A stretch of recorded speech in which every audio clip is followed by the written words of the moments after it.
Hello guys, how are you?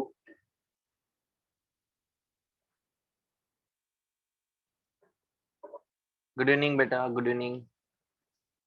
तो last class में हमने वे ऑप्टिक्स में कहाँ तक किया था? I guess Young's double slit experiment तक पहुंच गए थे अपन। वाईडीएससी समझ लिया था हमने, आई गेस। गुड। तो आज की क्लास में हम आगे बढ़ते हैं और इंटरफेरेंस पैटर्न कैसे दिखेंगे वो देखते हैं, ठीक है। Let's talk about the interference pattern.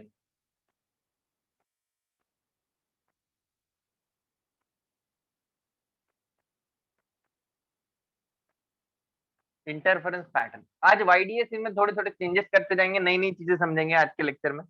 Okay, सो देखो गाइस, इंटरफेरेंस पैटर्न मतलब सबसे पहले तो हम ये समझते हैं कि पहला वाला केस, फर्स्ट केस इज दो स्लिट्स है। If we have two slits, okay, there are slits. I explained you the meaning of slits, okay. Something like this, यहाँ पे एक स्लिट किया हुआ है और यहाँ पे एक स्लिट किया हुआ है। There is a screen like this. Now what you need to tell me, you need to tell me the pattern observed on the screen. Screen पे जो दिखेगा ना वो कैसे दिख रहा है? इट्स लाइक सर्कुलर फ्रिंजेस और इट्स लाइक रेक्टेंगुलर फ्रिंजेस और हाइपरबोलिक और पैराबोलिक, कैसे दिख रहा है? बहुत बढ़िया, अक्षय ने आंसर करेक्ट दिया। अल्टरनेट बैंड्स दिखेंगे। नो नो, होल और स्लिट में डिफरेंस है। स्लिट बोले तो लंबी स्लिट है। Okay, this is a side view guys, let me explain this in detail. This is a side view, आप साइड से देख रहे हो। ओके, यहाँ पे आपका सोर्स है, ये आपकी स्क्रीन है, ये डिस्टेंस आपका स्मॉल डी है और ये डिस्टेंस आपका कैपिटल डी है। अगर आप फ्रंट से देखोगे तो आपको क्या दिखेगा फ्रंट व्यू में? फ्रंट व्यू में आपको दो स्लिट किस तरीके से दिखती है, देखो ऐसे। ये एक स्लिट है आपकी S1 और ये स्लिट है आपकी S2। बोलो समझ में आई बात? ये डिस्टेंस आपका डी होगा। Is that clear? पक्का? तो मान लेते हैं दिस इज योर स्क्रीन, ये स्क्रीन है आपकी। फ्रंट व्यू से स्क्रीन ऐसे दिख रही है। तो सेंटर पे यहां पे क्या बन रहा होगा? At the centre what you are getting? Maxima you are getting, correct. थोड़ा सा ऊपर एक मिनिमा मिल रहा होगा स्ट्रेट लाइन पे, यहाँ पे मिनिमा मिल रहा होगा। देन फिर से मैक्सिमा मिल रहा होगा आपको, फिर से ऐसा मिनिमा मिल रहा होगा, चलते जा रहा है ये पैटर्न। तो कैसे फ्रिंजेस मिलती है? डिफरेंट इंटेंसिटी, इंटेंसिटी वैरी करती जा रही है, पर फ्रिंजेस कैसी है? These are rectangular fringes. How this fringes are rectangular fringes? बोलो चमका क्या? This is the first part. हम इस पे दो तीन सवाल और करेंगे। Okay, is this clear to all of you? you'll able to see the rectangular fringes on the screen. Fringe, fringe बोले तो मैक्सिमा और मिनिमा के बीच में जो डिस्टेंस होता है, ये सी हमारा सेंट्रल मैक्सिमा ये है, हमारा दूसरा फर्स्ट मैक्सिमा इधर कहीं लाया करता है। ये जो होता है ना, ये आपका एक फ्रिंज विड्थ हुआ, इसको एक फ्रिंज कहा जाता है। ओके गाइस,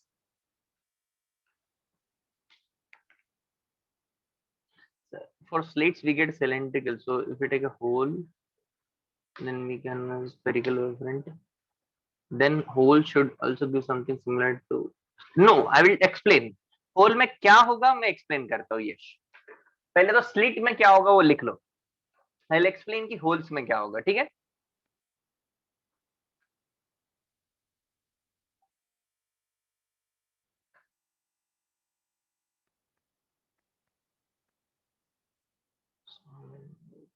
ऐसा था,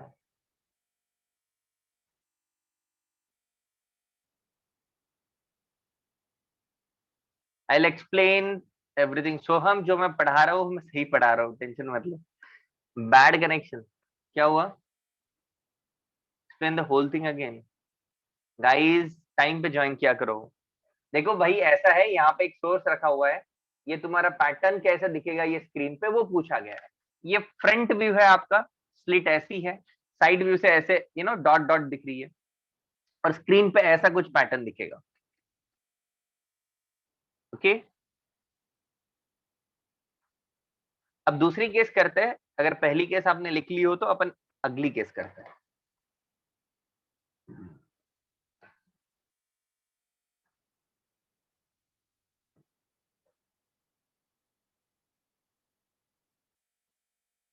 ओके, ध्यान लिखो।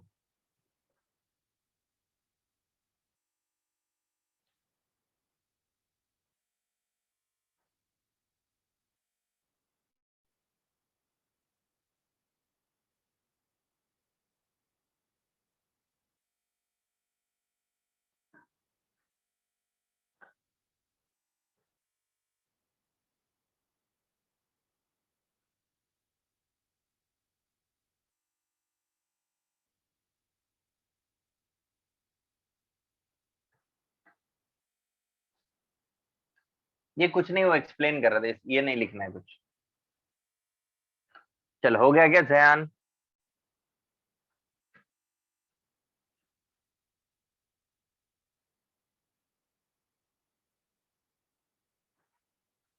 ओके निहारिका,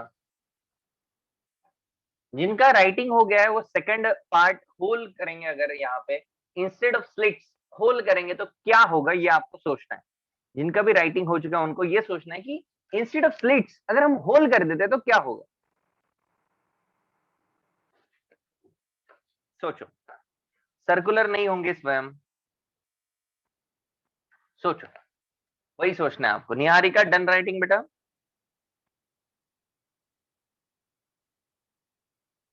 ओके, चलो देखो सेकंड पार्ट।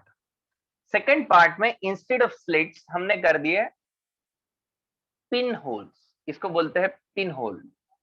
पिन होल मतलब यहाँ पे जस्ट एक होल हुआ है, यहाँ पे जस्ट एक होल हुआ है। तो आपको फ्रंट व्यू कैसे दिखेगा, होल कैसे दिखेंगे? ये फ्रंट से अगर आप देखोगे तो instead of slits now you have two holes only. Two holes only मतलब सिचुएशन कुछ ऐसी है,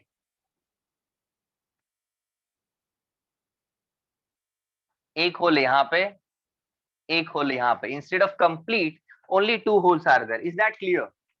तो पैटर्न ऐसे तो बिल्कुल नहीं दिखने वाले। जरा सोच के बताना कि पैटर्न स्क्रीन पे कैसे दिखेंगे। आपने क्या किया, बस एक पिन लिया होल किया, एक पिन लिया होल किया। पहले क्या करते आप, रेजर लेके उसको काट रहे थे ऐसे, है ना, कंप्लीटली। अब क्या कर रहे हो, आप दो होल्स कर रहे हो। तो बताओ पैटर्न कैसे दिखेंगे। इसको समझने के लिए सबसे पहला काम आपको जो करना चाहिए वो करना चाहिए कि देखो भाई, ये सेंट्रल मैक्सिमा था, सेंट्रल मैक्सिमा पे पार्ट डिफरेंस जीरो था, ठीक है। तो डेफिनेटली यहाँ पे हर जगह जीरो होगा। लेकिन अगर मैं पहले मिनिमा की बात करूं, फर्स्ट मिनिमा की बात करूं, तो फर्स्ट मिनिमा एकदम सामने यहां बन रहा होगा, फर्स्ट मिनिमा। ओके, अब सोचो जरा, इसको समझने के लिए ऐसा करते हैं। मान लेते हैं कि जो मोबाइल डिवाइस है जो रिकॉर्ड कर रहे हैं लेक्चर को, वहां दो ऐसे दो पॉइंट्स पे यू नो दो पिन होल्स किया हमने, यहाँ पे स्क्रीन पे, यहाँ पे। समझ में आ रहा है सबको? सब लोग अच्छे से ध्यान देंगे।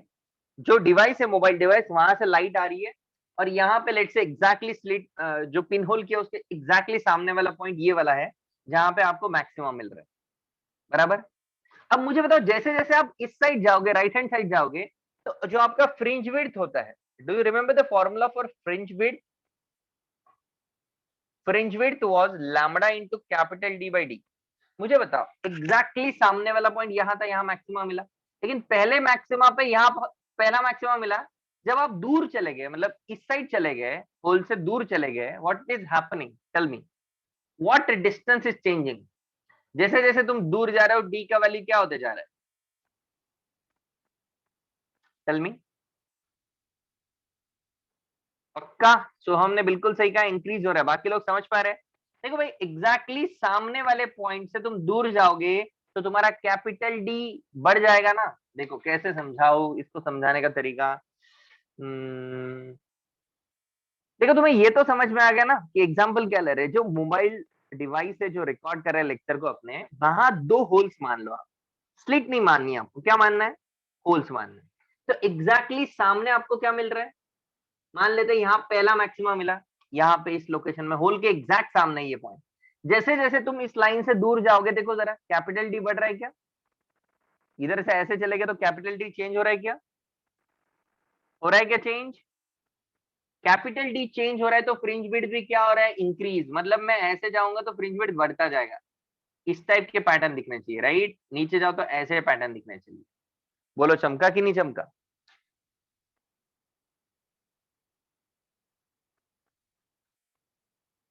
इसको कहते हैं फैमिली ऑफ हाइपरबोला। क्या बनती है? Family of hyperbola. बोलो चमका। याद रखना है आपको, जेई के स्टूडेंट को समझने की जरूरत है, नीट और सीईटी वालों को याद रखने की जरूरत है। तो इनफैक्ट सीईटी और नीट वाले भी समझ सकते हैं, बड़ा आसान तरीका है। जैसे जैसे मैं दूर जा रहा हूँ, सिंपल सा फंडा है। लेट से यहाँ से ये लाइन आ रही थी, अब मुझे यहाँ जाना है, तो मेरा डी बढ़ गया। मेरा डी बढ़ गया तो पहले मैक्सिमा के लिए मुझे थोड़ा ऊपर जाना पड़ा। डी बढ़ना मतलब फ्रिंज विड्थ बढ़ती जा रही है जैसे तुम अवे जा रहे हो। Is that clear? डी क्या होता है मुझे बताओ? हेत डी होता क्या है, डी मतलब ये डिस्टेंस होता है, राइट। एग्जैक्टली यहाँ पे तेरा डी ये है, और जरा सामने आने लग जाएगी तो डी क्या होते जाएगा। चलो ऐसा समझो, इस डायग्राम से बड़ा अच्छे से समझ में आ रहा है, यहाँ पे डी है, ओके। जब तुम सामने सामने आओगे तो डी क्या होगा, बढ़ता जाएगा, राइट। अंडरस्टूड, सबको समझा। Family of hyperbola, is that clear to all of you. Second case,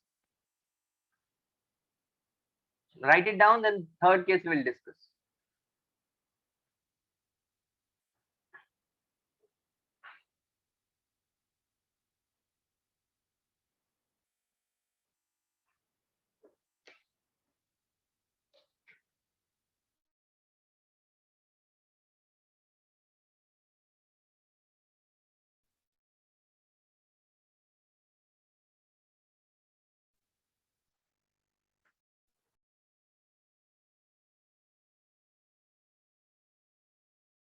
parabolic नहीं, हाइपरबोलिक दिखेगा, हाइपरबोलिक स्ट्रिप्स।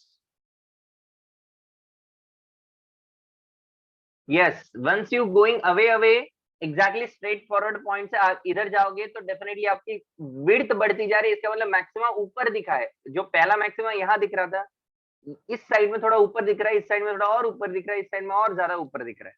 तो ये बेसिकली मैंने क्या किया, ये फर्स्ट मैक्सिमा को ज्वाइन किया, this is your first maxima. ये स्ट्रेट लाइन नहीं है अभी, अभी ये कर्व्ड लाइन है, ओके। इससे ज्यादा दिमाग मत लगाओ, यहाँ पे हो गया क्या, बहुत सिंपल चीज है, इसको याद रखना है आपको। आगे बढ़े,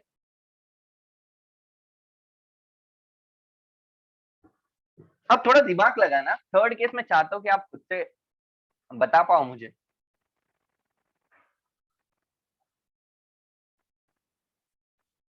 थर्ड केस में देखो मैं सोर्सेस कैसे रख रहा हूं। थर्ड केस में सोर्सेस रखता हूं something like this, sources perpendicular to the screen. बोलो fringe pattern on the screen कैसे बनेंगे। ये साइड व्यू है आपका, this is a side view, okay. So मैं स्क्रीन यहां बना रहा हूं, बताओ मुझे स्क्रीन पे फ्रिंजेस कैसे बनेंगे। This is a screen, screen का फ्रंट व्यू। सोचो जरा, जैसे कि मान लेते हैं यहाँ पे पहला मैक्सिमा बन रहा था, तो इस पहले मैक्सिमा को मेंटेन रखने के लिए मुझे कैसे घूमना पड़ेगा। नो, सोचो, सोचो अच्छे से सोचो। सर्कुलर, एग्जैक्टली, अब आएंगे सर्कुलर, बिल्कुल सही। देखो मैं ये मैक्सिमम मेंटेन रखना चाहता हूं, तो क्या मैं ऐसे सर्कल में घूमूं। बोलो सबको इमेजिन हो रहा है कैसे फ्रिंज बनना है, ऐसे बनेंगे सर्कुलर, लाइक दिस। बोलो क्लियर है क्या सबको, सबको क्लियर है पक्का। तो यहाँ पे बनेंगे सर्कुलर फ्रिंजेस।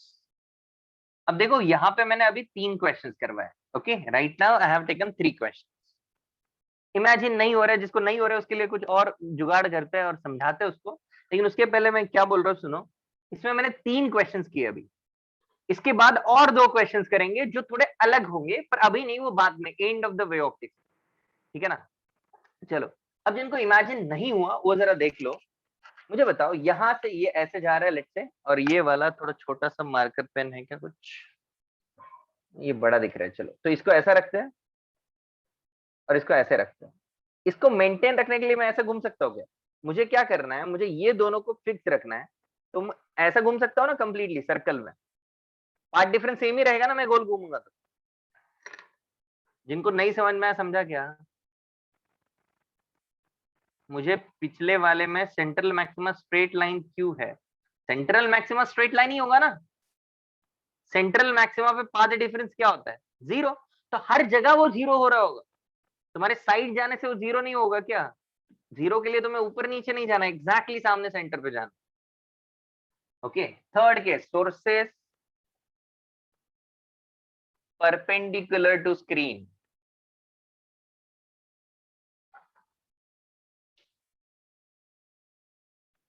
समझा क्या सबको।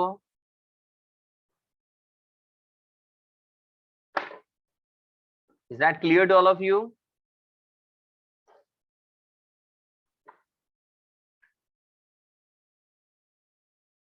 थीन फिल्म वाला अलग कंसेप्ट है भाई, यहाँ कहाँ निकाल लिया तुम थीन फिल्म, अभी आएगा वो बात।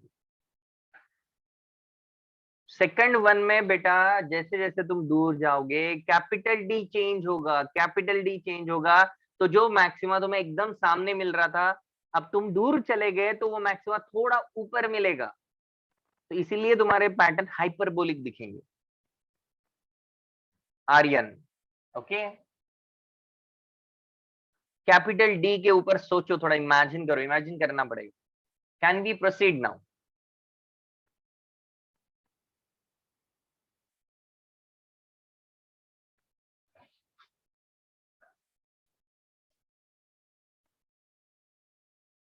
नाउ बेसिकली अब जो चीजें पढ़ने जा रहे हैं हम, ये सब कुछ मॉडिफिकेशन इन वाईडीएससी है। अब इसके आगे का लेक्चर सारा modification in YDSC, Young's double slit experiment में मॉडिफिकेशन। सबसे पहले तो बात करेंगे अपन monochromatic, bichromatic and polychromatic light की, ठीक है? तो वो सेकंड के जो लास्ट में आने हैं इनके लिए सेकंड केस, ना ना वो जो दो केसेस लास्ट में आने वाले हैं उनके लिए जगह छोड़ने की कोई नीड नहीं है, उनके लिए पहले और कंसेप्ट समझाने पड़ेंगे, तब जाके वो पैटर्न के दो क्वेश्चंस और एंड में करवाया जाए। देखो इधर, अभी बातों में मत लगाओ बेटा, फोकस करते और पढ़ते। अगले हफ्ते तुम्हारे लेक्चर नहीं ले पाऊंगा मैं, अगले हफ्ते मेरे लेक्चर को छुट्टी रहेगा, आपको I am not available next week, so अच्छे से ध्यान देना, आज ज्यादा से ज्यादा चीजें पढ़ लेते हैं, ठीक है, सो दैट आपको होमवर्क करने के लिए थोड़ा सफिशिएंट टाइम मिल जाएगा, ठीक है? तो ध्यान दो इधर, मॉडिफिकेशन इन वाईडीएससी में सबसे पहले तो मुझे बताओ what is the meaning of monochromatic light, what is the meaning of bichromatic light, and what is the meaning of polychromatic light? Mono, bi and poly. Mono मतलब वन वेवलेंथ या single wavelength, ये double wavelength और ये many wavelength, ये सबको पता है already, okay? Mono मतलब सिंगल, बाय मतलब डबल, एंड पॉली मतलब मल्टीपल वेवलेंथ, मतलब विच लाइट, अगर सारी वेवलेंथ इन्वॉल्व हो जाए तो कौन सी लाइट हो जाती हो? White light, very good. इसको कौन सी लाइट कहते हैं? पॉलीक्रोमैटिक, मतलब basically it is a white light, okay बेटा? चलो अब इसको वाईडीएससी में क्या फर्क पड़ेगा, देखो वाईडीएससी में सबसे पहले तो हमने क्या समझा था, वाईडीएससी में हमने समझा था कि देखो भाई ऐसा है, सिंगल वेवलेंथ आती है अगर, ओके, लैम्बडा 1 आता है, खाली एक लैम्बडा आता है, तो यहाँ पे क्या बनता है? सेंट्रल मैक्सिमा, फिर बनता है first minima, after that first maxima, similar to that नीचे में बनेगा first minima and after that first maxima, this is for a single wavelength. Monochromatic का ये कहानी था, ओके? अब बायक्रोमैटिक की बात करें तो बायक्रोमैटिक में दो केसेस पॉसिबल है। बायक्रोमैटिक सबसे पहले क्या करते हैं कि, अच्छे से ध्यान देना, ओके? बायक्रोमैटिक का केस वन, यहां से ऊपर वाले से भेजते हैं लैम्बडा 1, यहां से नीचे से भेजते हैं लैम्बडा 2। बताओ स्क्रीन पे कोई पैटर्न दिखेंगे क्या? ऊपर वाले से हमने लैम्बडा 1 भेजा, नीचे वाले से हमने लैम्बडा 2 भेजा, क्या इंटरफेरेंस हो पाएगा? लिसन टू मी केयरफुली, ऊपर वाले से लैम्बडा 1, नीचे वाले से लैम्बडा 2, नो इंटरफेरेंस, कोहेरेंट नहीं हो पाएंगे सोर्सेस। फिर इंटरफेरेंस करवाने के लिए बायक्रोमैटिक का जो सेकंड केस है, वो सेकंड केस ऐसा है कि आप क्या कर लो, ऊपर से लैम्बडा 1 और लैम्बडा 2 भेजो, और नीचे से भी लैम्बडा 1 एंड लैम्बडा 2 भेजो, लैम्बडा 1 एंड लैम्बडा 2 ऊपर से भी, लैम्बडा 1 एंड लैम्बडा 2 नीचे से भी। बोलो अब पैटर्न दिखेंगे कि नहीं दिखेंगे? दिखेंगे कि नहीं दिखेंगे? या सेम टाइम उधर से और इधर से दोनों तरफ से दोनों लैम्बडा भेजे, अब क्या होगा, ये लैम्बडा 1 वाले इस लैम्बडा 1 के साथ कंबाइन करेंगे, ये लैम्बडा 2 वाले इस लैम्बडा 2 के साथ कंबाइन करेंगे, ओके? यहाँ पे तो दोनों का भी मैक्सिमा आएगा ना, maximas of both, maxima, central maxima for both lambda 1 and lambda 2। बोल चमका कि नहीं चमका? समझो, पहले क्वेश्चंस आ जाते हैं तुरंत, समझाया नहीं और क्वेश्चन शुरू, पहले समझ लो फिर क्वेश्चन पूछो अगर मैंने कुछ नहीं बताया तो, ओके? सब लोग ध्यान देंगे। मुझे बताओ यहाँ दोनों के मैक्सिमा आएंगे कि नहीं आएंगे? अब मुझे बताओ सपोज इफ लैम्बडा 1 छोटा है लैम्बडा 2 से, तो पहला मिनिमा किसका बनेगा? आपको पता है मिनिमा के लिए डिस्टेंस क्या होता है? yn for minima is 2n plus 1 into lambda D by D वाला डिस्टेंस होता है 2d, ये फॉर्मूला होता है, राइट? तो अगर जिसका लैम्बडा छोटा होगा उसका y छोटा होगा, तो फर्स्ट मिनिमा बनेगा आपका किसका? लैम्बडा 1 का पहले बनेगा, फर्स्ट मिनिमा ऑफ लैम्बडा 1, उसके बाद बनेगा फर्स्ट मिनिमा ऑफ लैम्बडा 2। बोल चमका कि नहीं चमका? जिसके लिए लैम्बडा छोटा उसके लिए मिनिमा पहले, बिकॉज y की वैल्यू छोटी निकल के आएगी। जिसके लिए लैम्बडा बड़ा उसके लिए मिनिमा बाद में, उसकी वैल्यू ज्यादा निकल के आ रही है। इसका मीनिंग कि पहला मैक्सिमा भी किसका मिलेगा? लैम्बडा 1 का। समझा क्या? फर्स्ट मैक्सिमा ऑफ लैम्बडा 2 बाद में मिलेगा। अरे बोल चमका कि नहीं चमका? देखो इसमें बड़ा अच्छा क्वेश्चन आया था 2017 JEE Mains, 2019 JEE Mains I guess, NEET में तो पता नहीं कितनी बार आ गई। क्वेश्चन क्या आता है देख, तो अब मान लेते हैं जस्ट एग्जांपल के लिए, ठीक है, अच्छे से सुनो मेरी बात। मान लेते कि लैम्बडा 1 का 3 सेंटीमीटर पे मिल रहा है, लैम्बडा 2 का 5 सेंटीमीटर पे पहला मैक्सिमम मिल रहा है। 3 पे लैम्बडा 1 का मैक्सिमा, 5 पे लैम्बडा 2 का मैक्सिमा। मुझे बताओ किस पॉइंट पे दोनों के मैक्सिमा कंबाइन कर जाएंगे? कितने डिस्टेंस पे दोनों के मैक्सिमा कोइंसाइड करेंगे? 15 पे करेंगे ना कोइंसाइड, ओके। 3 पे इसका, 5 पे उसका, तो 3 3 3 5 इसका कौन सा मैक्सिमा होगा? फिफ्थ। और उसका कौन सा होगा? थर्ड। ये दोनों कंबाइन कर जाएंगे, बराबर है? तो क्वेश्चन वही पूछता है, बताओ कितने डिस्टेंस पे उनके मैक्सिमा कोइंसाइड कर गए। मतलब मैं ऐसा बोल सकता हूँ क्या, nth maxima of lambda 1 coincide with mth maxima of lambda 2। बोला ऐसा लिख सकता हूं मैं। nth मैक्सिमा बोले तो क्या डिस्टेंस होता है? n lambda 1 capital D by small d। इसका mth बोले तो क्या डिस्टेंस होता है? m lambda 2 capital D by small d। बोलो चमका क्या? इन दोनों को इक्वेट करना है बस, और कुछ नहीं करना है। क्यों इक्वेट करें? बिकॉज y कोइंसाइड करना मतलब दोनों का y क्या है? सेम है। बोलो चमका क्या? अंडरस्टूड? अभी अपन ने पॉलीक्रोमेटिक की बात की नहीं है, तो उस पे क्वेश्चंस मत पूछो, अभी सिखाऊंगा, उसके बाद कोई डाउट है तो पूछ लेना। पहले छापो, इस पे एक क्वेश्चन करते हैं। लिखो फटाफट, फिर क्वेश्चन कर।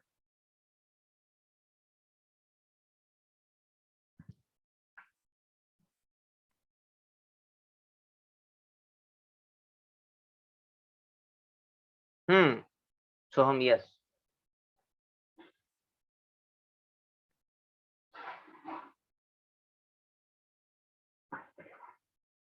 Yeah, that is possible to him.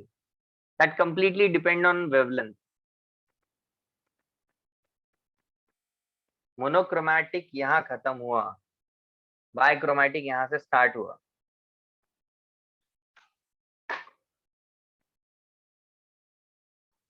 क्यों नहीं होगा? मोनो में लैम्बडा जा रहा है, दोनों से लैम्बडा जाएगा, हो रहा है इंटरफेरेंस।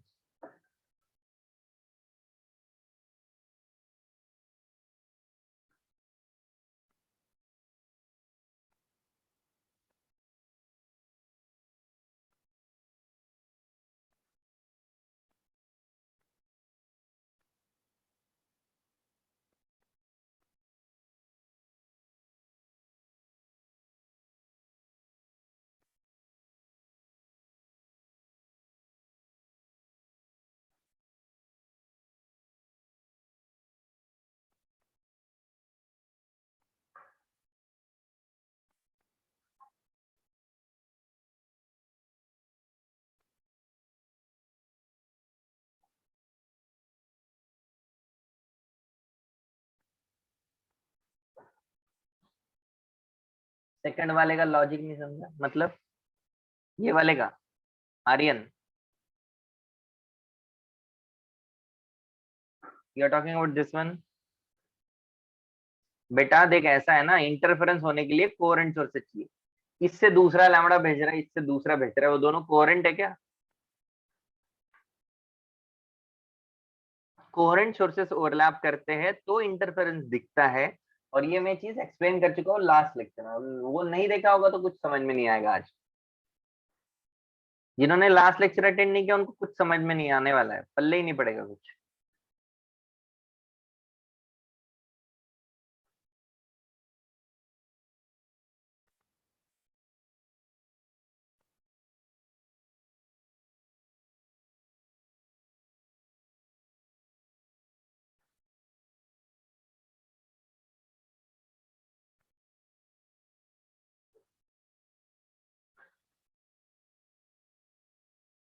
नो, लैम्बडा ऐसे एडिटिव कैसे होगा सोम?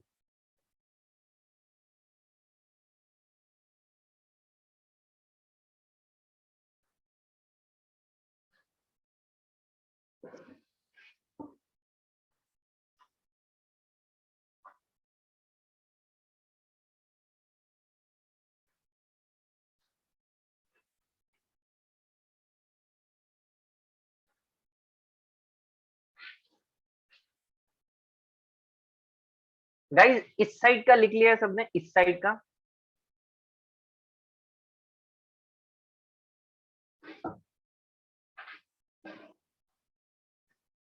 उस इक्वेशन को सिंप्लीफाई करना है, थ्योरी में वही तक लिखो, न्यूमेरिकल में करना है उसको सिंप्लीफाई।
मैं बोल नहीं रहा हूँ श्रिया, क्वेश्चन लिखते समय मैं बोलता नहीं हूँ। How would the light look and behave where both have the maxima both lambda? How would the light look means, बेटा किसी चीज का मैक्सिमा वहां पे है तो मैक्सिमम कलर वो दिखेगा। अब दोनों के कलर कंबाइन करके एक नया कलर दिखेगा वहां पे, ऐसा।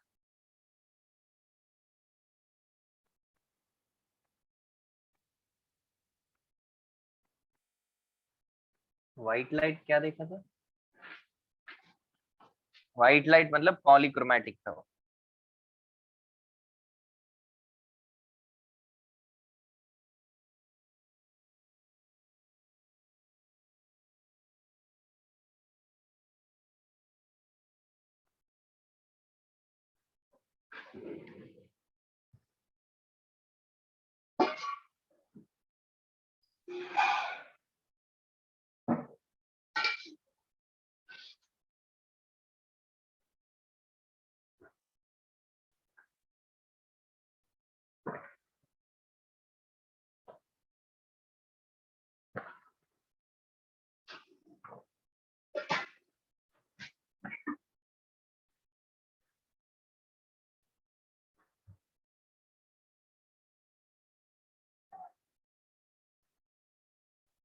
1800, 18,000?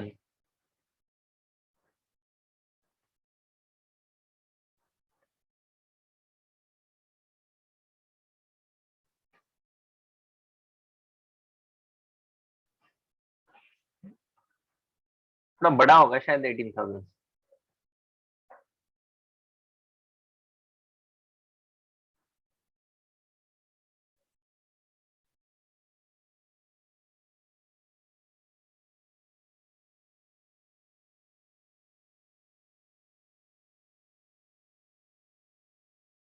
4th and 3rd absolutely correct Akshay.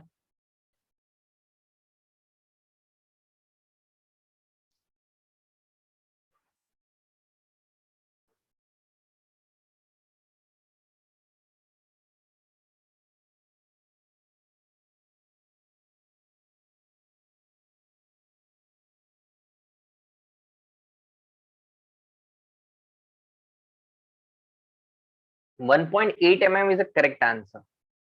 1.8 mm is given by Yash. He got it correct. 18,000 angstrom मतलब मुझे लगता है इससे ज्यादा हुआ ना 1.8. देखो एक बार 18 का फैक्टर ठीक था तुम्हारा, तो हम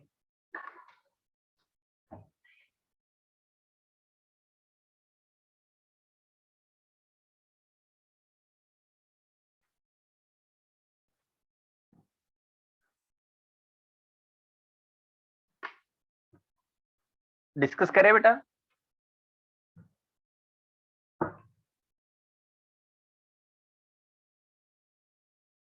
ओके, बहुत सिंपल है. देखो क्वेश्चन मैंने क्या बोला कि nth maxima of lambda 1 will coincide with mth maxima of lambda 2. From here d and d, capital D and capital D get cancelled. You'll get n divided by m as lambda 2 divided by lambda 1. Lambda 2 is 6000, lambda 1 is 4500. 2 0 चले गए, 15 3s are 15 4s are. That means n का smallest value is 4 and m का smallest value is 3.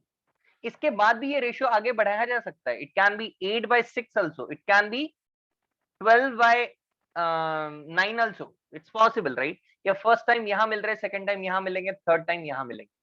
उसने क्या बोला? Minimum value, तो first time मिलना. First time मिलने के लिए n का वैल्यू इज 4 और यू कैन टेक m का value as 3.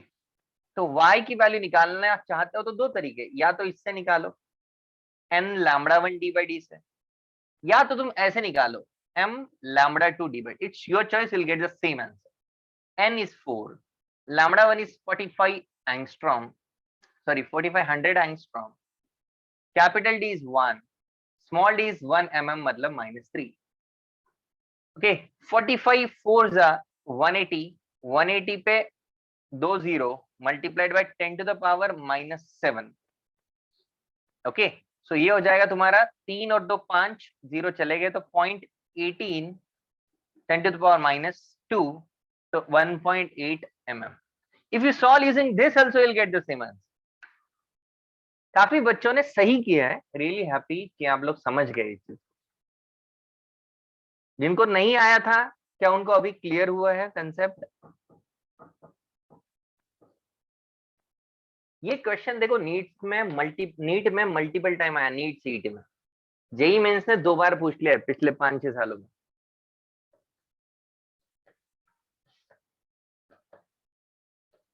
Okay Yash, is that clear to all of you?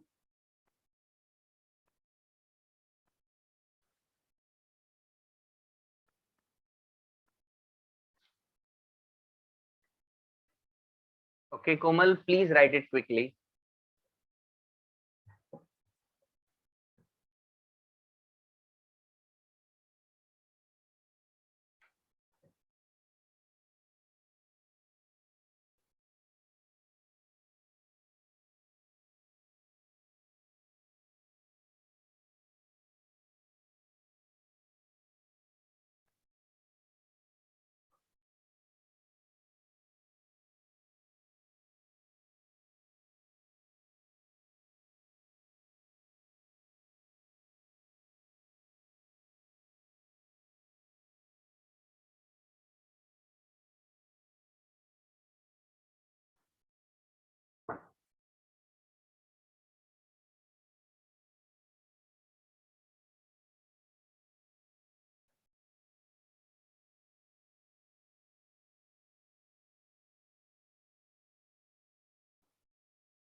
उनकी वेवलेंथ एड अप नहीं होती है, उनकी वेवलेंथ इंडिविजुअल की इंडिविजुअल के साथ ही रहती है.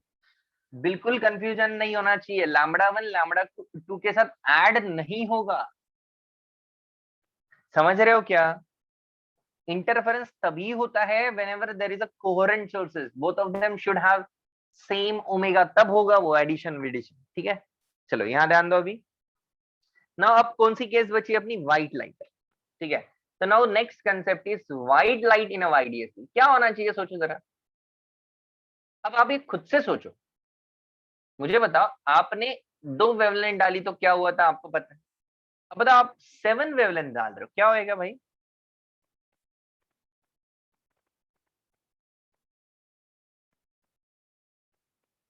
What will happen, tell me. 7 different, okay. तो सबसे पहले तो मुझे यहाँ का कलर बताओ, कौन सा कलर है। यहाँ वॉयलेट आएगा, कौन बोला गधा, वॉयलेट आएगा यहाँ पे। सबके मैक्सिमम मिलेंगे तो वॉयलेट बन जाएगा क्या, वाइट बनेगा सबके मैक्सिमम मिलेंगे तो। Okay, and that's why this is used to determine center of the screen. That's why it is used to determine the center of screen, क्योंकि सेंटर पे व्हाइट स्पॉट बनेगा। ये मेथड यूज भी की जाती है कि सेंटर कहाँ है आइडेंटिफाई करने के लिए। व्हाइट स्पॉट एक ही जगह दिखेगा, बाकी कहीं पे भी व्हाइट स्पॉट नहीं दिखेगा। ठीक है, क्योंकि सबके मैक्सिमा डिफरेंट डिफरेंट लोकेशन पे आते जाएंगे, सबके मिनिमा डिफरेंट डिफरेंट लोकेशन में आते जाएंगे। Now guys you know VIBGYOR, right. Can you tell me what is a pattern of wavelength? यहाँ से यहाँ, if I go like this, my wavelength increases. If wavelength increases, सबसे minimum wavelength violet का है, तो first minima किसका बनेगा, violet का। violet के minima पे violet दिखेगा क्या, minima है violet का, तो violet दिखेगा क्या। तो कौन सा कलर डोमिनेट कर रहा होगा यहाँ पे, सोचो। विच कलर इज डोमिनेटिंग, दिखेंगे तो बाकी सारे और colour, but which one is dominating more, सोचो। Red is dominating here, red dominates here, but it will be a combination, right, because red का मिनिमा लेट आने वाला है। हाउ, अबे जरा देखो ना, तुम सोचते नहीं हो गाइस, डायरेक्ट क्वेश्चन पूछते हो। वायलेट का मिनिमा, वायलेट गायब हो गया, ये सबका मिक्सचर है। इसका भी कहीं ना कहीं नजदीक मिनिमा है, इसकी इंटेंसिटी बहुत कम होगी, इसकी कम होगी। सबसे ज्यादा intensity will be of red light. सोचते नहीं हो तुम लोग, तुम सोच सकते हो नहीं, नहीं सोच सकते क्या, बताओ। फर्स्ट मैक्सिमा किसका बनेगा, वॉयलेट का ही बनेगा डेफिनेटली, उसके लिए ही लैम्बडा कम है। तो first maximum violet, violet dominate करेगा यहाँ पे। Is that clear, do you understand what will happen if the white light is incident in a YDSE. हाँ, आ सकता है ना भाई, बीच में कहीं पे भी कुछ भी आ सकता है। मैं पहला मैक्सिमा और पहले मिनिमा की बात कर रहा हूँ स्वयं। ठीक है, हमें बाकियों से कोई लेना देना नहीं है, हम पहला किसका क्या आने वाला है वही चेक करें, क्योंकि वो तो मिक्सअप होगा ना, कहीं पे भी कुछ भी आ सकता है फिर। ठीक है, तेरे को फर्स्ट फर्स्ट देखना है, चलो छापो।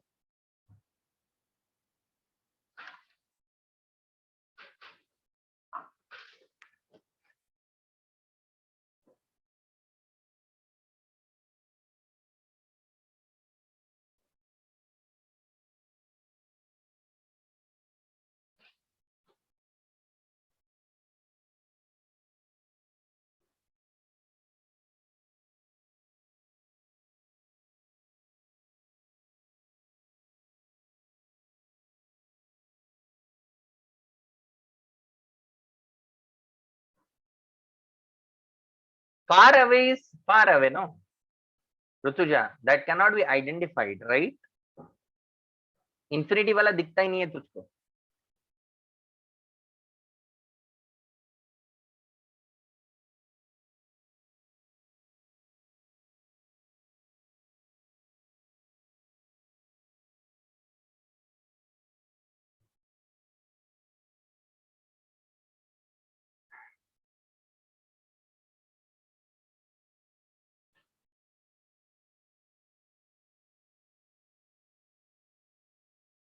फर्स्ट मिनिमा पे रेड क्यों डोमिनेट कर रहा है, जरा लॉजिकली सोचो। तुम लोग पता नहीं सोचते क्यों नहीं हो। फर्स्ट मिनिमा पे वॉयलेट क्यों मिनिमा है, तो वॉयलेट का मिनिमम इंटेंसिटी, मतलब वॉयलेट की इंटेंसिटी बिल्कुल जीरो हो चुकी है। अब नेक्स्ट थोड़े से हल्के से डिस्टेंस पे इसकी भी होने वाली है, इसकी भी होने वाली है, तो इस सीक्वेंस में सबसे ज्यादा इंटेंसिटी इसकी होगी यहाँ पे। और उसकी ये वजह से, उसकी इंटेंसिटी ज्यादा होने की वजह से रेड कलर ज्यादा क्वांटिटी में है वहां पे, ज्यादा ब्राइट है वहां पे रेड। ओके, और कोई ये सोच रहा है कि 7 का जो एलसीएम है वो कहीं मिलने वाला है बाबा, वो लेकिन सेंटर ऑफ द स्क्रीन और उसमें डिफरेंस तुम्हें दिखाई देगा ना। अगर वो मिल भी रहा हो तो सेंटर ऑफ द स्क्रीन और उस पे तुम्हें डिफरेंस तो दिखाई देगा। वैसे बहुत इम्पॉसिबल इवेंट है वो, 7 का एलसीएम निकालो तुम, it's very complicated, far away.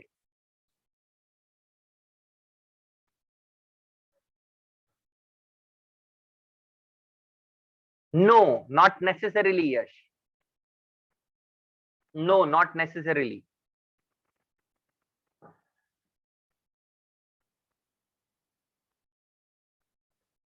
चलो आगे बढ़े क्या, can we proceed.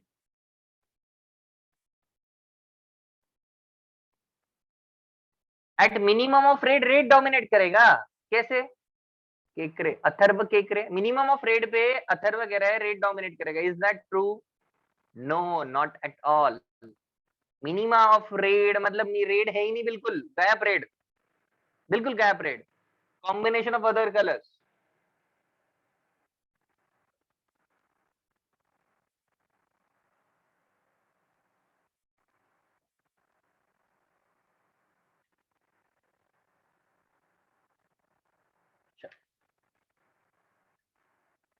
So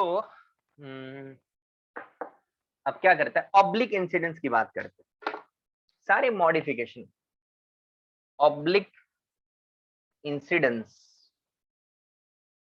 in YDSC. Straight incident नहीं आया, फॉर एग्जाम्पल लेट से एंगल पे इंसिडेंस आया, तो क्या करना है वो समझना पड़ेगा ना हमें। अभी तक क्या कर रहे थे, पैरेलल रेज आ रही थी, राइट। नाउ, अरे बाप रे इतने सारे, at minimum red nothing, D will be different. बेटा डाउट क्या पूछा था, किसका था ये, Shriya. At minimum of red nothing will be there because all others are gone before only. No no no no no, अरे श्रिया कहाँ चले गए तुमने चार्ट देखा वो, 4i से 0, 0 से 4i, 4i से 0, इंटेंसिटी कंटिन्यूअसली वैरी कर रही है, बाकी लोग भी है हमेशा, तुम उनको गायब कैसे कर सकती हो। There are two ways of generating red light. Monochromatic red light point in a polychromatic where the violet is minimum. No, but that will be a combination of other colors. Red is dominating means what? It is a combination of other colors. How can you get a pure red over there? At violet ka minima, you will not get pure red. It is combination of mixture of other colors. But in that combination, red have a maximum intensity, maximum contribution. Why you guys make things complicated? Simple सी चीज को तुम एकदम complicated कर देते हो। Yes Rutuja, basically वहां red की इंटेंसिटी ज्यादा है पर बाकी गायब थोड़ी है वहां पे। कितना सिंपल भाषा में बताया मैंने, उसमें तुम कंफ्यूज हो गए तुम लोग। ऑब्लिक इंसिडेंस, अब चलो यहाँ ध्यान दो। ऑब्लिक इंसिडेंस में सम एंगल पे लाइक दिस, यहां से चलो मान लेते हैं इस पॉइंट पे ये मिल रही है रे, ऐसे ऐसे। तो ऑब्लिक इंसिडेंस में हमें पाथ डिफरेंस देखना पड़ेगा ना पी पॉइंट पे, we need to check the path difference. यहां आने से पहले before coming to S1 and S2, क्या इनमें पाथ डिफरेंस है, do they have path difference before coming to S1 and S2, do they have. No बोलने वाले गधो, यहां से एक परपेंडिकुलर ड्रॉप करो, पैरेलल जब तक थी यहां तक इक्वल चली, इसके बाद ये ज्यादा चला ना, क्यों नहीं है भाई, नो क्यों बोल रहे हो तुम लोग, explain me why you are saying no.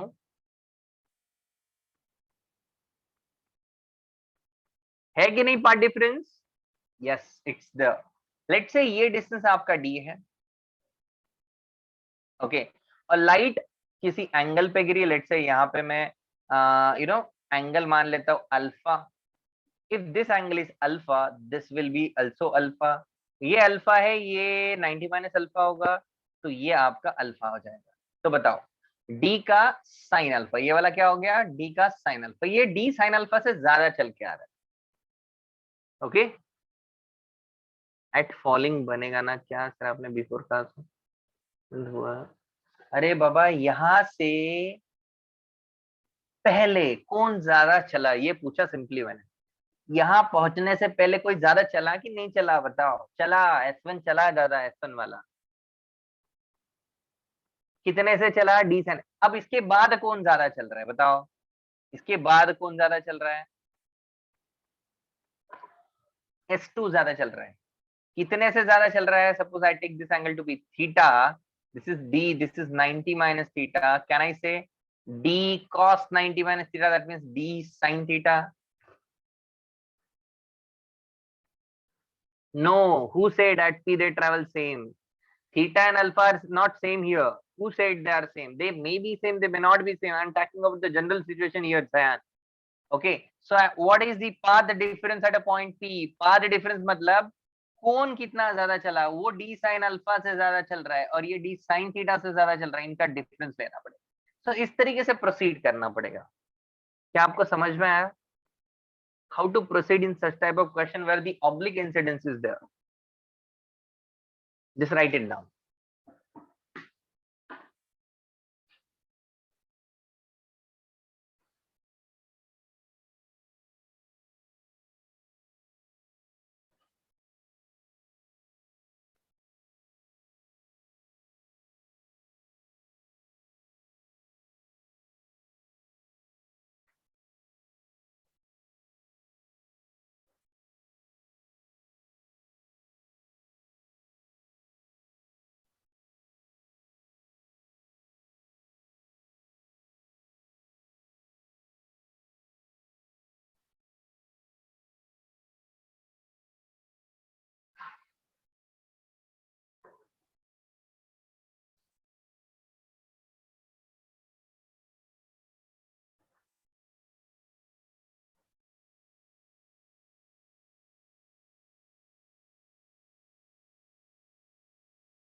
Done, guys.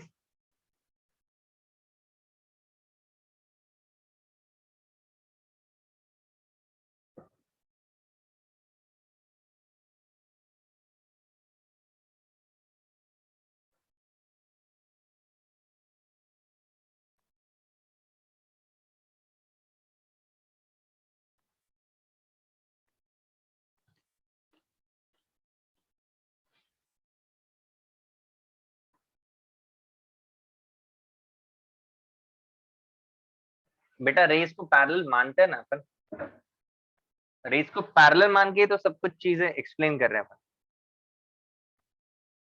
हाँ तो अपन पैरेलल ही मानते हैं रे को यहाँ पे, ठीक है ना।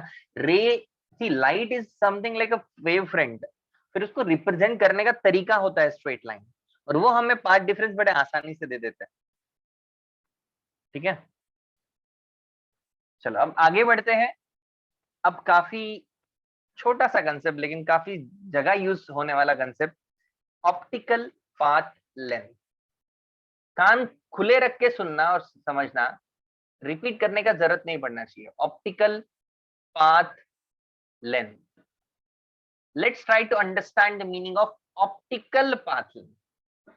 ठीक है, सब लोग ध्यान देना।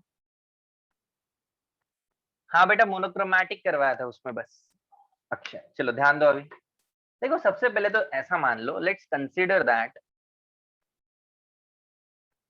ये एयर है, ये air, this is also air, so we are making 3 partition of air.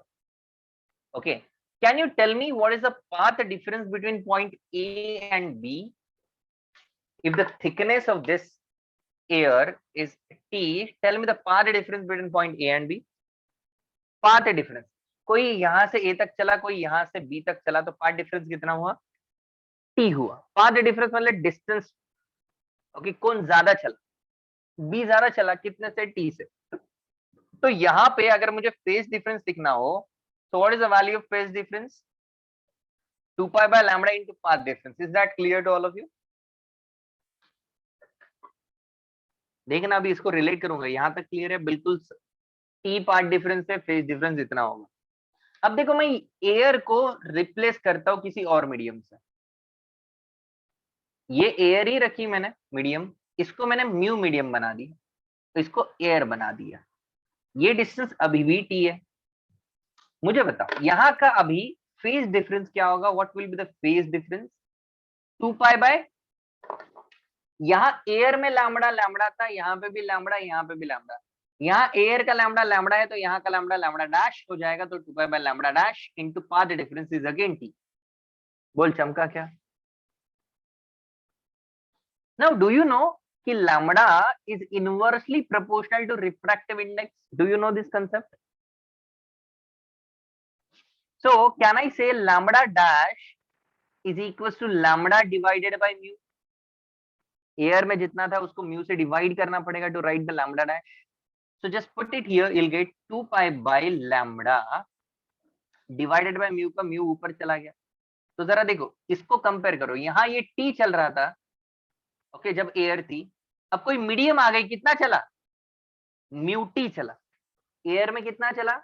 T चला, लेकिन किसी मीडियम में कितना चला?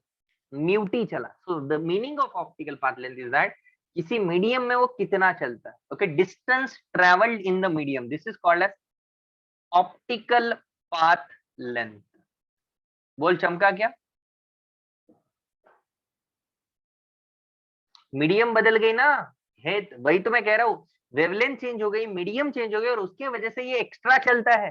चलना टी चाहिए, डेफिनेटली चलना कितना चाहिए था गाइस? टी चलना चाहिए था। पर चला क्या टी? नहीं, ज्यादा चला। क्योंकि तुमने मीडियम बदल ली, तो वेवलेंथ चेंज हो गई, और वेवलेंथ के चेंज होने की वजह से उसको ज्यादा चलना पड़ा। अब जरा सोचो, मैंने यहाँ एयर नहीं लिया, लेट से मैंने यहाँ कुछ और ले लिया। लेट से यहाँ पे म्यू1 लिया, यहाँ म्यू2 लिया, यहाँ फिर से म्यू1 लिया।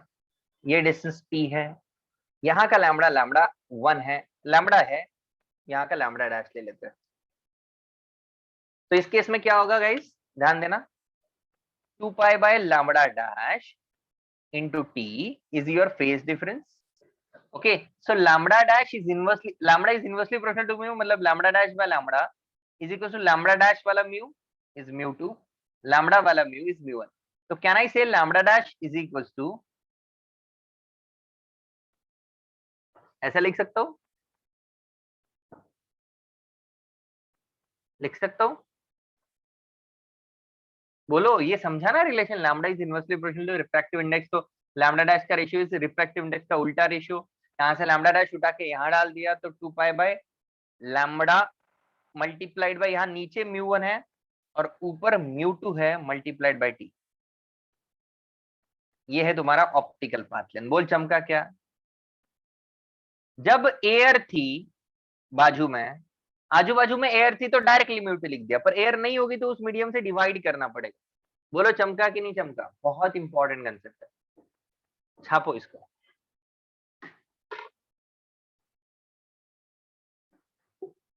Distance traveled by ray in some medium is optical path length.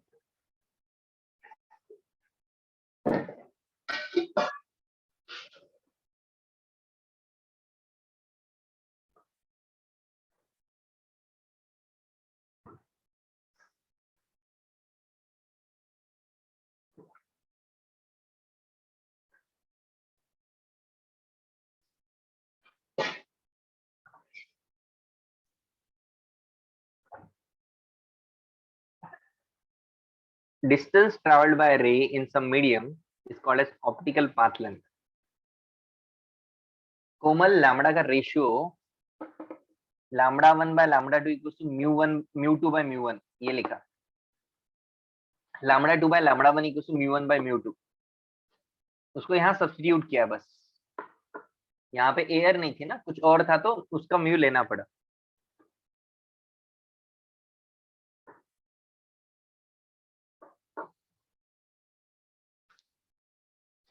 हाँ, वेव का पूरा इक्वेशन बदलेगा. करेक्ट, लैम्बडा बदल जाएगा. Sir can you please explain the last one. Last one में वही तो एक्सप्लेन किया कि लैम्बडा का रेशियो अब एयर का नहीं है, एयर नहीं है, μ1 है, तो वो मीडियम आ जाएगी यहाँ. पहले डायरेक्टली हम 1 by म्यू लिख रहे थे, अब μ1 by μ2 लिख रहे हैं. बस उसको सब्स्टिट्यूट करेंगे तो ये मिलेगा, और कुछ.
लैम्बडा डैश क्यों ले रहे हैं फेज डिफरेंस में?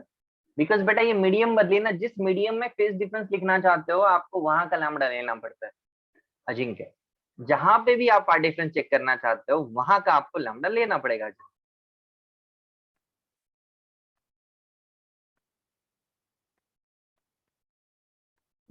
अब देखो इस कंसेप्ट को कैसे यूज करेंगे अपन. ठीक है, सबका हो गया है? कोई है ऐसा जिसका बाकी है राइटिंग?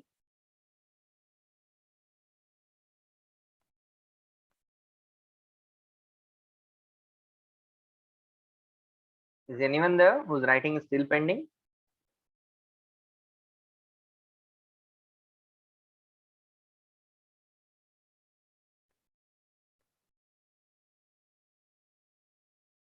नहीं ना, चलो आगे बढ़ते हैं.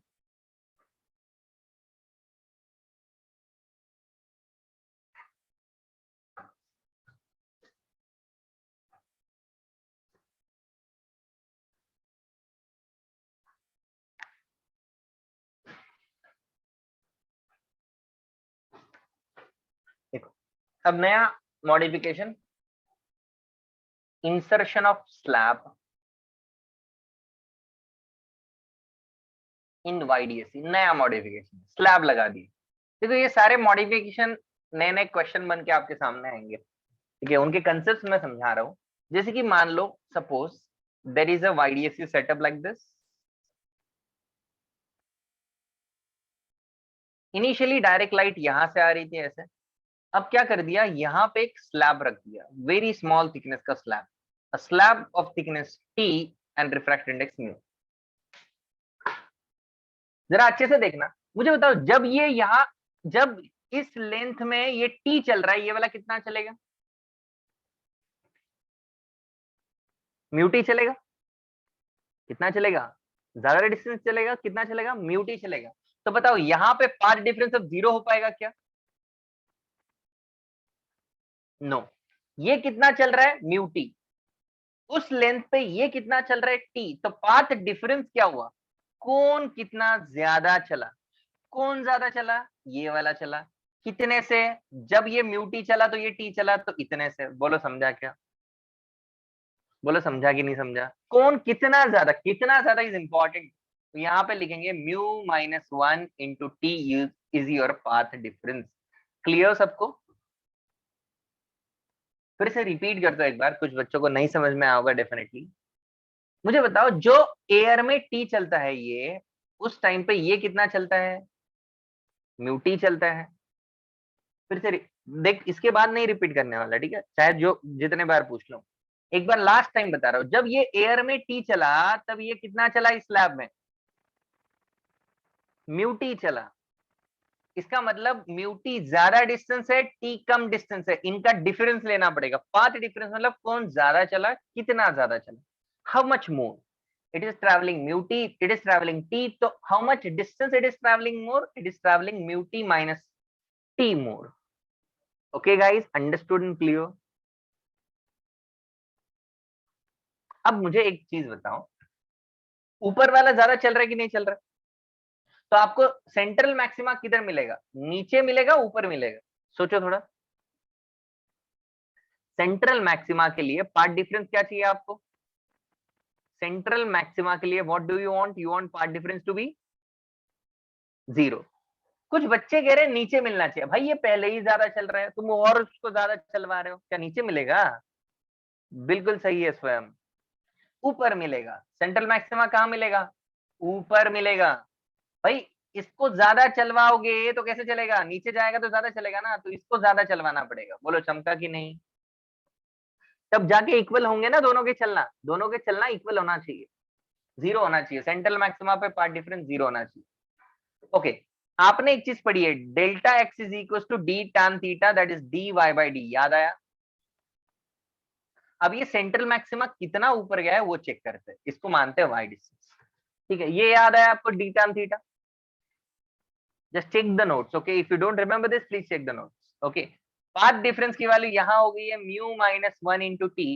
दिस इंप्लाइज दैट वाई कितना हुआ, म्यू -1 इंटू टी इंटू ये कैपिटल डी इधर चला गया और स्मॉल डी नीचे आ गया, तो इतना ऊपर खिसक गया आपका maximum. This is the distance by which your maxima is getting shifted from the center. Is that clear, beta? Is that clear? If someone asks you how many fringes are shifted, number of fringes shifted, कितनी fringes चली गई है, तो एक fringe width बोले तो कितना होता था, लैम्बडा डी बाई डी। तो टोटल कितनी गई, इतने डिस्टेंस में टोटल कितनी गई, y डिवाइडेड बाय बीटा। मान लेते हैं मान लेते हैं, देखो कैसे इसको समझना और थोड़ा आसान करते हैं। जैसे कि मान लो एक की फ्रिंज विड्थ 2 मीटर है और आपका सेंट्रल मैक्सिमा 10 ऊपर चला गया, तो कितने बीच में आ गए फ्रिंजेस, 5 फ्रिंजेस आ गए। अंडरस्टूड ना? That's how number of fringes gone upside is this. Okay, you can just keep the value of y and divide it with beta, you'll get the answer. See, तो lambda ये क्या हो जाएगा, mu -1 into T D by, तो lambda D में ये cut जाएगा, ये भी कट जाएगा, ऐसा कुछ आएगा शायद, डी बाई डी तो कैंसिल हो जाएगा। चलो ठीक है। सो अब बताओ गाइस, इंस्टेड ऑफ, देखो ध्यान देना, लिखने की घाई मत करो। अब मैंने क्या किया,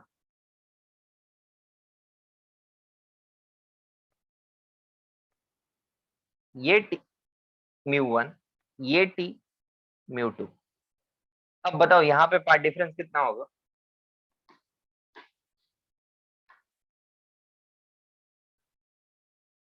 ये चलेगा म्यू 1 टी, ये चलेगा म्यू 2 टी, तो पार्ट डिफरेंस कितना होगा यहाँ पे, mu 1 T minus mu 2 T. अब मुझे ये नहीं पता कि कौन सा बड़ा है, तो मैं मॉड लगाऊंगा। तो यहां लिखेंगे म्यू 1 माइनस म्यू 2 का मॉड मल्टीप्लाइड बाय थिकनेस। बोलो चमका क्या?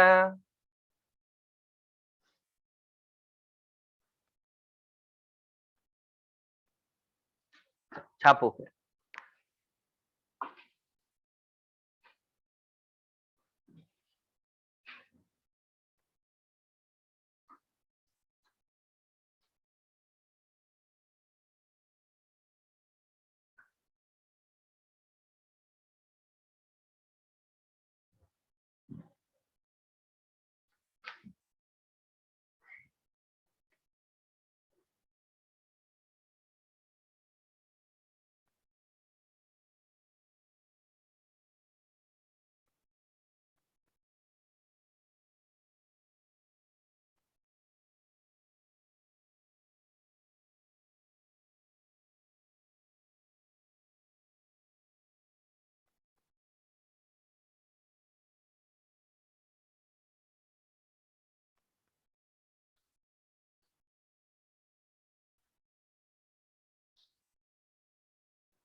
ये अगर टी वैरी करेगा तो क्या होगा ऋतुजा, वो भी हम डिस्कस करेंगे, don't worry, in the form of question.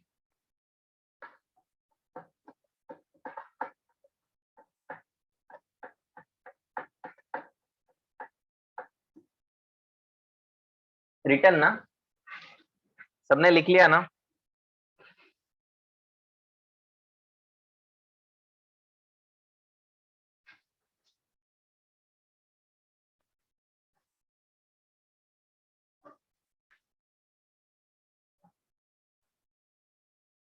अब करने हैं क्वेश्चंस।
बहुत सारे केसेस बन सकते हैं एडवांस के लिए।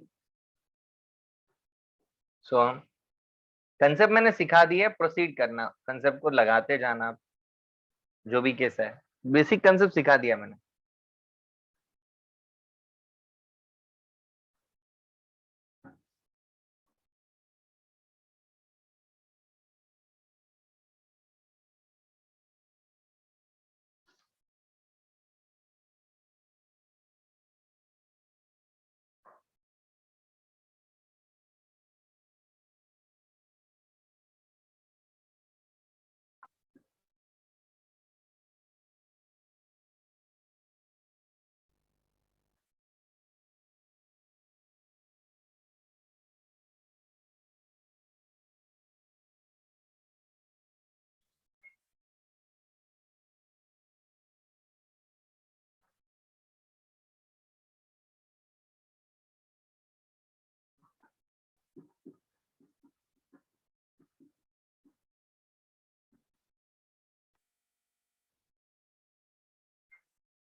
Eighteen is a correct answer.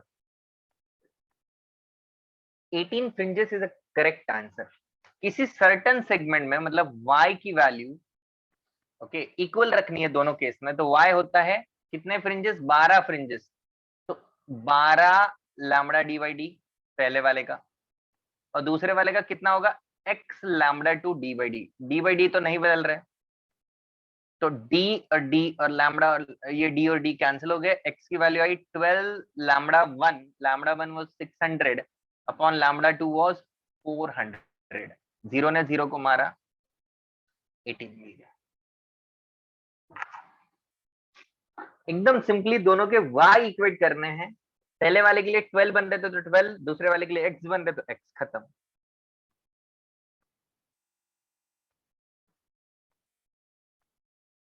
Okay बेटा, first question, is that clear?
अबे जीरो नहीं रहे, जीरो नहीं, नॉन जीरो चाहिए थिकनेस, जीरो क्यों आंसर दे रहे हो तुम लोग?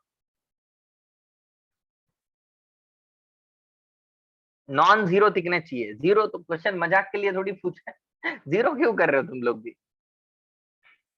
ना, जीरो का मीनिंग क्या है फिर? क्वेश्चन पूछने का मीनिंग क्या है? नहीं होगा, जीरो होना मतलब स्लैब ही नहीं है भाई, वो बोल रहे स्लैब है, उसकी कितनी थिकनेस रखू?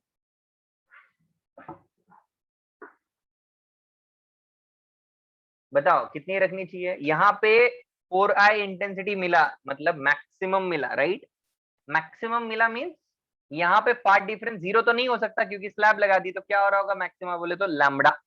पार्ट डिफरेंस को लैम्बडा करना है, पार्ट डिफरेंस होता है mu minus one into thickness T. तो टी का वैल्यू होगा lambda divided by mu minus one. ये आंसर है आपका। इतना सिंपल क्वेश्चन है, जीरो बोल रहे हैं। चलो थर्ड करो, चलो।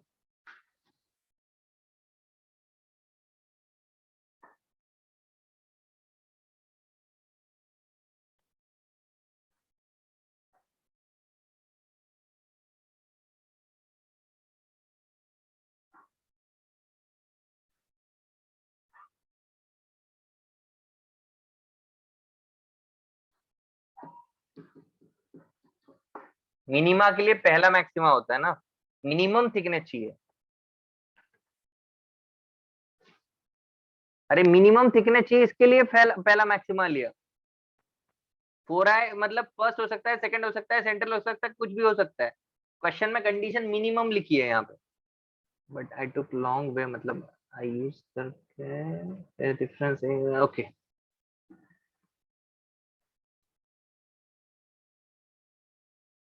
व्हाट? हेड? क्या बोल रही हो?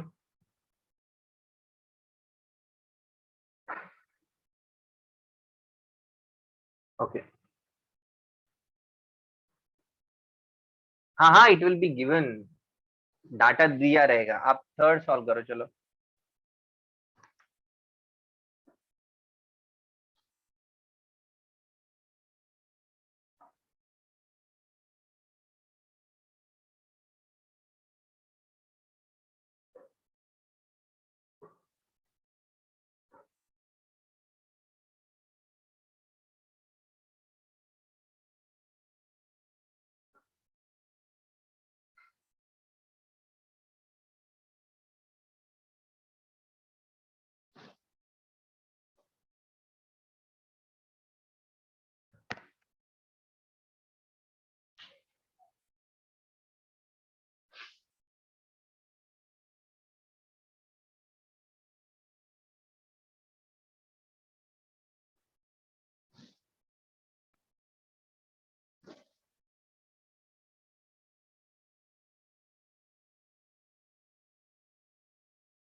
थर्ड का आंसर 7 माइक्रोमीटर नहीं है बेटा,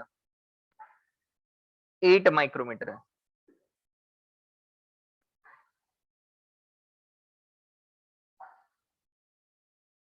8 माइक्रोमीटर है। ओके स्वयं। देखो बेटा बहुत सिंपल है, फिफ्थ ब्राइट फ्रिंज बोले तो पाथ डिफरेंस होता है फिफ्थ ब्राइट पे 5 लैम्बडा, राइट? पाथ डिफरेंस कितना होगा फिफ्थ ब्राइट पे? 5 लैम्बडा। तो इसको म्यू 1 माइनस म्यू 2 के मॉड मल्टीप्लाइड बाई टी करना है। तो यहां से टी आएगा 5 into 4800 angstrom divided by mu 1 और म्यू 2 का डिफरेंस इज 0.3। इसको सिंप्लीफाई करोगे तो 8 माइक्रोमीटर मिलेगा।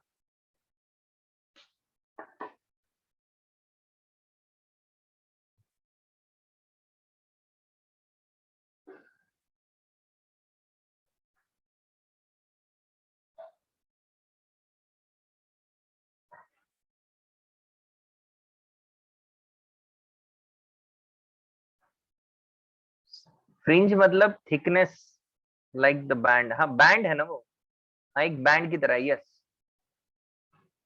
एक मैक्सिमा से दूसरे मैक्सिमा के बीच की पूरी थिकनेस, 4i इंटेंसिटी से 4i इंटेंसिटी का एक band.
Four point eight micrometer, correct answer. 4.8 micrometer is a correct answer for this fourth question. Now question number 5. कोमल, आज के कंसेप्ट खत्म, क्वेश्चन करवा रहा हूँ, खाली थ्योरी पढ़ाने का क्या मीनिंग।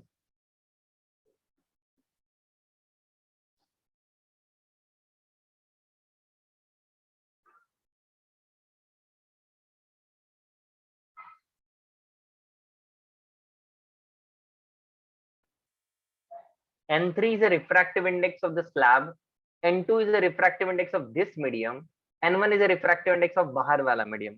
थोड़ा टफ है guys question.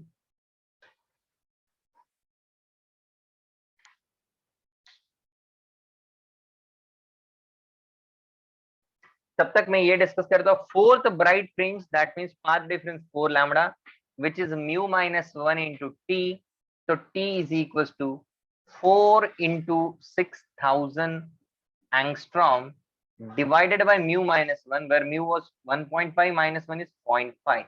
If you simplify this, you'll get 4.8 micrometer.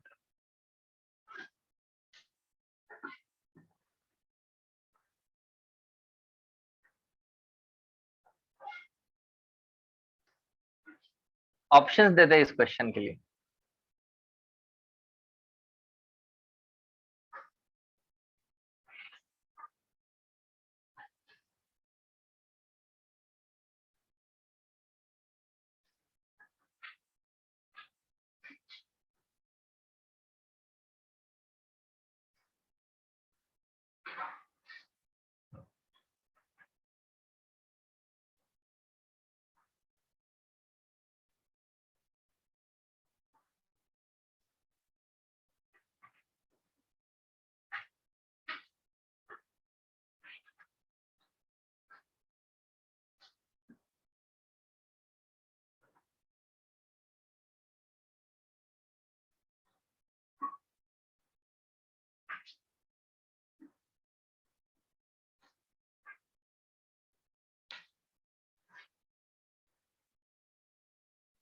अरे ऑप्शंस दिए, हिंट कुछ भी नहीं दिया, ऑप्शन दिए, कंफ्यूज हो जाओगे ऑप्शन से भी, पागल हो जाओगे तुम।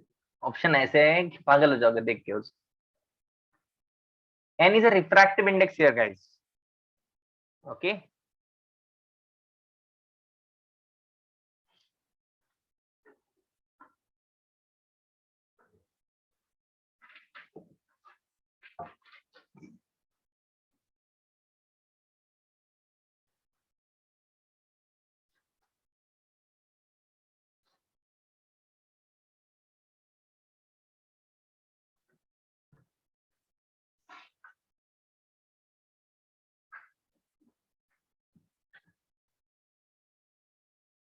Wrong. Sayan. Rutuja wrong.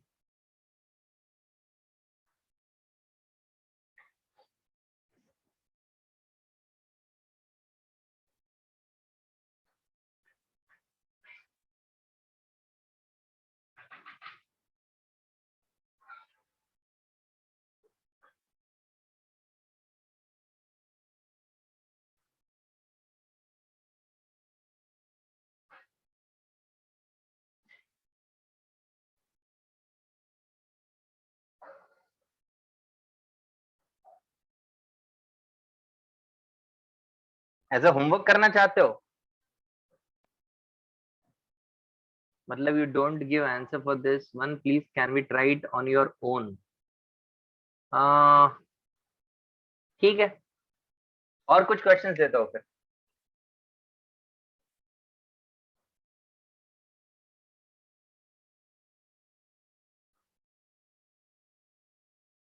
लेकिन मुझे याद कैसे रहेगा यार ये क्वेश्चन दिया था बोल के।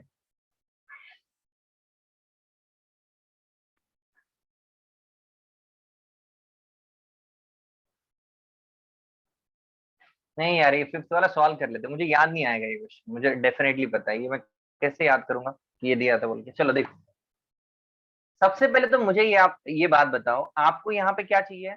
आपको डेल्टा फाई चाहिए। डेल्टा फाई बोले तो 2 pi by lambda into path difference. Lambda किस मीडियम का? सेकंड मीडियम का, path difference. Now the next step is to calculate the path difference. मुझे बताओ, जब कोई चीज यहाँ पे टी चल रही है, यहाँ पे कितनी चल रही है? N3 medium. मैंने बताया था आजू बाजू वाला मीडियम जरा ढंग से चेक करना, N3 में कितना चलेगा। कोई कोई अगर टी चलता है N2 में, तो N3 में कितना चलेगा? तो मैंने बताया था कितना चलेगा, N3 into T divided by N2। याद आया? ठीक है, तो पाथ डिफरेंस क्या लिखेंगे? 2 pi by lambda 2। Path difference होगा, ये चल रहा है N3 into T divided by N2, और ये चल रहा है नीचे वाला बेचारा टी। इसको सिंप्लीफाई करना पड़ेगा, 2 pi by lambda 2 into N3 by N2 - 1 multiplied by T. अब तुम्हें ये भी पता है कि λ1 divided by λ2 can be written as N2 divided by N1 बराबर। Fifth question is not advance level, it's Mains level only. NEET level भी है, बिल्कुल नहीं है एडवांस लेवल। एडवांस में मैं क्वेश्चन करवाऊंगा, एडवांस के पागल हो जाओगे तुम लोग, इसलिए नहीं है वो। एडवांस वालों के साथ हम बाद में करने वाले हैं सब लोग, ठीक है? अभी ये मेंस लेवल नीट्स लेवल ही क्वेश्चन है, ठीक है? एडवांस वाले हम बाद में करने वाले हैं मिलके। चलो, कहा था मैं? λ1 bye λ2 equal to N2 bye N1 लिख सकते हैं। तो λ2 का वैल्यू क्या हुआ? λ2 value is equal to λ1 into N1 divided by N2 बराबर। इसको यहाँ सब्स्टिट्यूट करते हैं, तो ये हो गया 2 पाई डिवाइडेड बाय λ2 के बदले क्या लिखा? λ1 N1 मल्टीप्लाइड बाय N2 ऊपर चला गया, N3 by N2 -1 into T. इसको अंदर मल्टीप्लाई कर दो तो ये हो जाएगा 2 pi divided by λ1 N1 N3 - N2 into T, which is nothing but option A.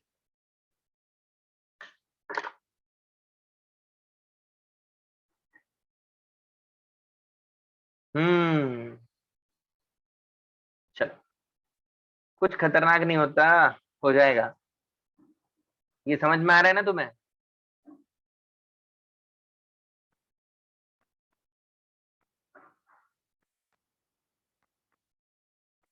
Exactly exactly. ये क्वेश्चन एक्चुअली है डिफिकल्ट, ऐसा नहीं बोल रहा हूँ मैं, बहुत ही आसान क्वेश्चन है। It's a difficult question, but yeah this question can be asked in a Mains examination. Okay, it's very conceptual actually. Everyone understand? क्या ये तुम कर सकती थी कोमल?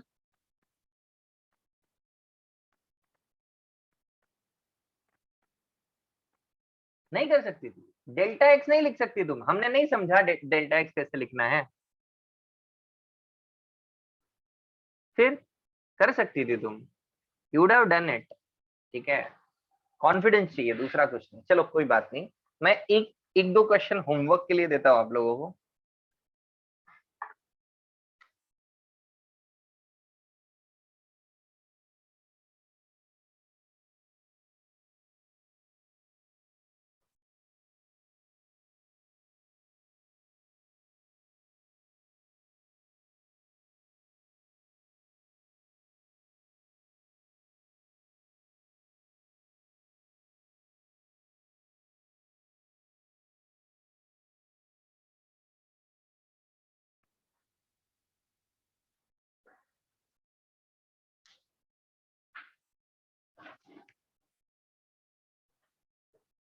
Question 1 for homework and question 2 for homework.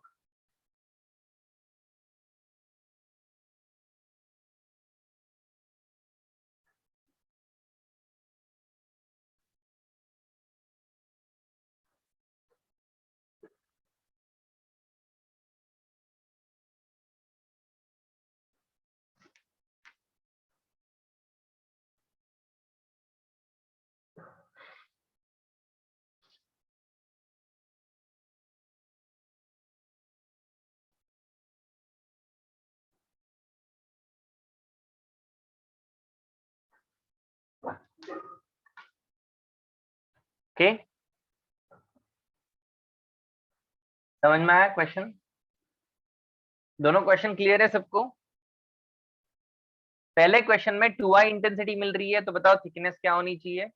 First minima first maxima के बीच में है वो इंटेंसिटी। यहाँ पे बोला है कि ओ पे सेंट्रल मैक्सिमा ओ पे ही चाहिए, तो बताओ कि थिकनेस क्या होगी? That's these are 2 questions for you as a homework. So will meet after a week. Okay, एक वीक के बाद मिलेंगे अपन सीधा, एक वीक का गैप रहेगा। अच्छे से होमवर्क करो, होमवर्क मिला होगा आपको, मिल जाएगा, होमवर्क करो, ठीक है गाइस? और कुछ बैकलॉग है आपका, उसको कंप्लीट करो। That's it for today, bye, take care guys.